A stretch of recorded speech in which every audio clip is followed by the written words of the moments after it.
Is that going to cover 6 months of expenses if she loses her job? Well, I believe it will.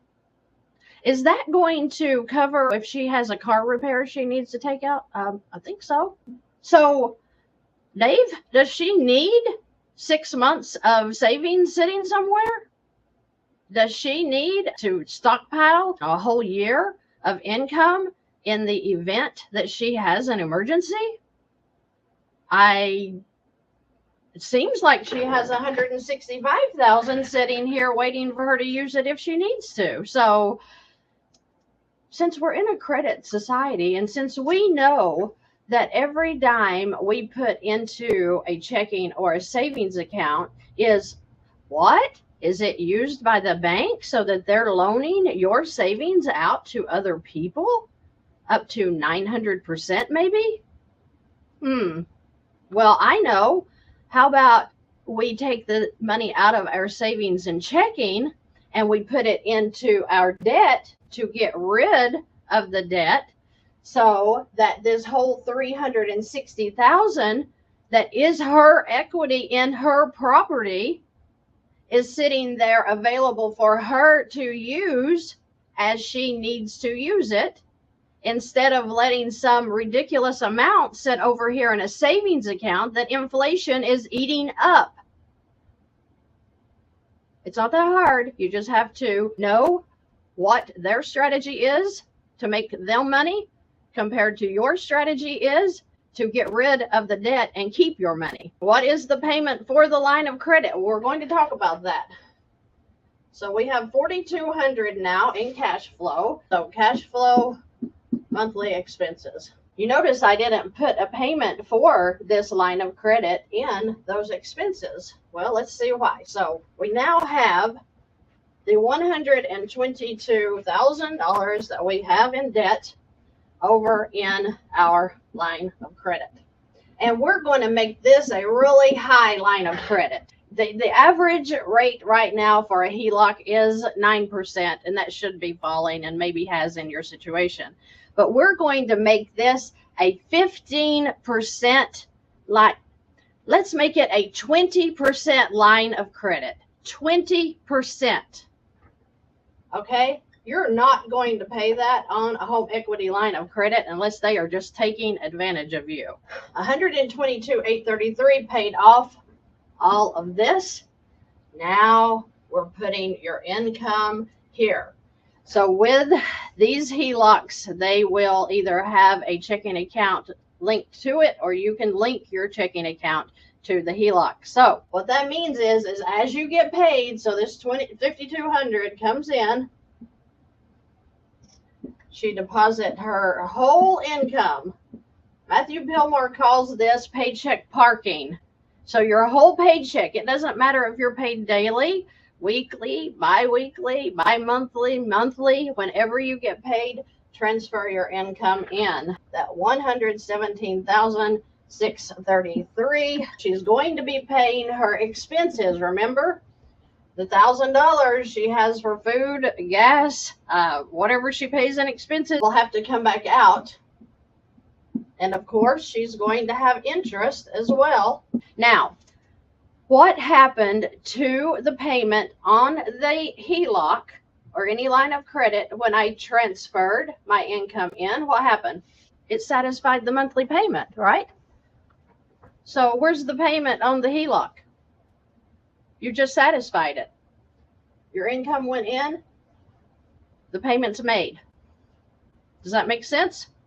So when this $5,200 went in, it satisfied any monthly payment. And let's just figure up, if we had $122,833 sitting on this account for the whole year, okay? So $122,833 times 20 equals $24,566.60. We're going to divide that by 12 to get what basically the payment would be at 20%, $2,047.21.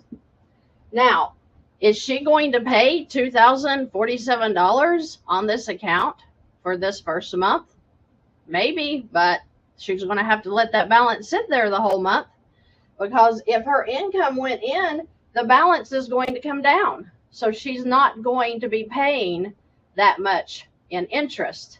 Okay? So let's just look at it and see, what if she was paying this ridiculous 20% on a line of credit?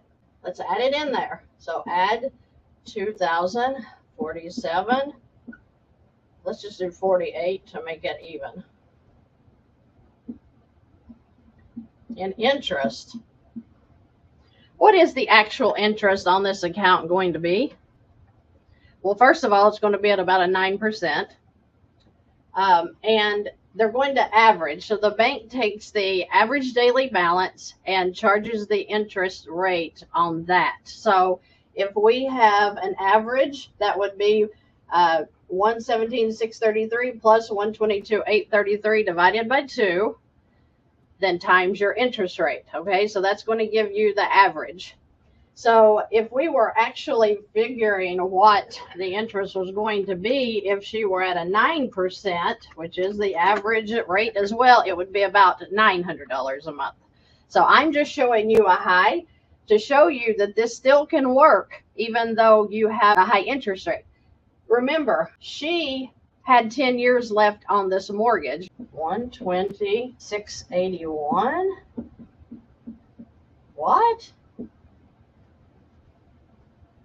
She's already knocked this off by $2,200 in a month, paying ridiculous interest. So if we were to do it again, so we're going to put in 5,200 in income for month 2. We're going to add expenses.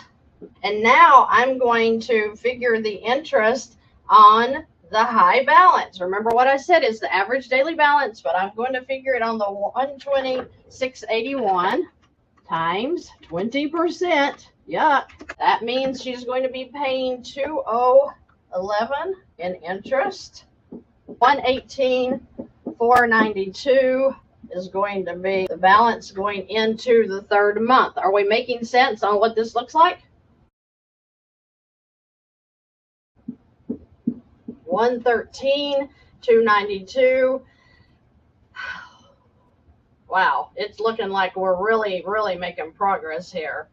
So let's add in our expenses.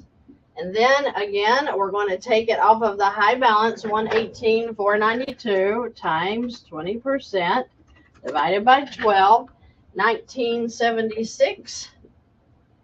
That was a good year. So 116,268. All right, income goes in again. Month 4. So you're at 111,068. Okay, you have been into this for 4 months. 4 months. 4. How are you feeling? How are you feeling about watching the numbers come down? How do you feel about in control now at 20% interest? It's mind-boggling how easy this is. But every single one of us have been raised in a mindset of making monthly payments. Making monthly payments, just like we were showing here. All of these payments, she has been religiously making monthly payments. She's doing her good duty as an American citizen, making her monthly payments. Who is that serving? On the 20% interest, how long it's going to take her to go ahead and finish this balance out? How long was it going to take her to pay off the Discover loan? Do you remember what I said about that? That she had 48 months left? How long do you think it's going to take her to pay off the whole $122,833 at 20% interest? 41 months. You all need to think about what you're doing with your money. You need to watch videos until they make you sick, because this is going to change your life when you get your finances in order and you stop playing games with these high interest loans. transferring your debt into the line of credit, even at 20%, is going to change your life. What if she had a 9%, which is the going rate right now for a HELOC? What if she had that? About 35 months. 35 to 41 months compared to a 10 years she had left off on the mortgage here, compared to the 48 months she had left on Discover. I don't care who you are and how you run your numbers. You're in the scam right now. The scam is that loan you're in. The scam is in that mortgage that you're in. When you stand up and decide that, hey, I'm going to take control of my finances, and you start taking steps to get your life in order financially, debt's not going to be your problem. We're going to have all kinds of problems out here on the outside that we need to deal with, but debt's not one of them. So when you decide to get things in order and learn and educate yourself, if you can't get a line of credit, Money Max is going to be your saving grace 99% of the time. Okay? So for goodness sake, take control. It will change your life. Okay, I have to go. I hope you guys have a great rest of your day. I hope you've learned something. And you know what? I'm going to see you in the next video. Have a good day.